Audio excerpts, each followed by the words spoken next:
Hello guys, welcome back to my channel. తెలంగాణలో మీ ఆంధ్ర అమ్మాయి చేదులేని కాకరకాయ ఫ్రైని ఎలా చేయాలో చెప్తున్నాను, వినండి ఫ్రెండ్స్.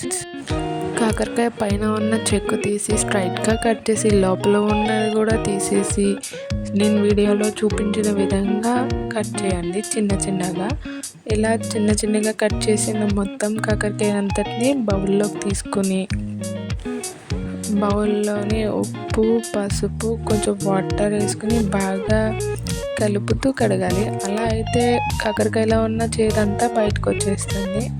తర్వాత స్టవ్ ఆన్ చేసి బాండి పెట్టి ఆయిల్ వేసి అందులో పచ్చిశనగపప్పు, మినపప్పు, జీలకర్ర, ఆవాలు వేసి వేయించాలి.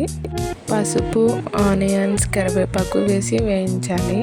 ఇవి వేగుతున్నప్పుడే మనం ఆల్రెడీ కడిగి పెట్టుకున్న కాకరకాయ ముక్కలను అయితే వాటర్లోంచి శుభ్రంగా తీసేసి ఇందులో వేసి వేయించాలి. అలా వేగుతుండగానే మనమైతే దీనికి కావాల్సిన కారం ప్రిపేర్ చేసుకుందాం. అయితే దీనికి కావాల్సిన వెల్లుల్లిపాయలు, జీలకర్ర, ఉప్పు, కారం ఇవన్నీ వేసి మిక్సీ చేసుకున్నా పర్వాలేదు, దంచుకున్నా నో ప్రాబ్లం. నేనైతే దంచుకున్నాను.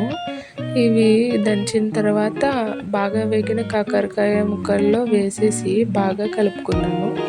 ఇలా కలుపుకున్నప్పుడే స్మెల్ అయితే సూపర్ వస్తుంది. స్టార్టింగ్లో వేసిన ఆనియన్స్ని స్కిప్ చేసి మిగతా ప్రాసెస్ అంతా కంటిన్యూ చేసినా సూపర్ వస్తుంది.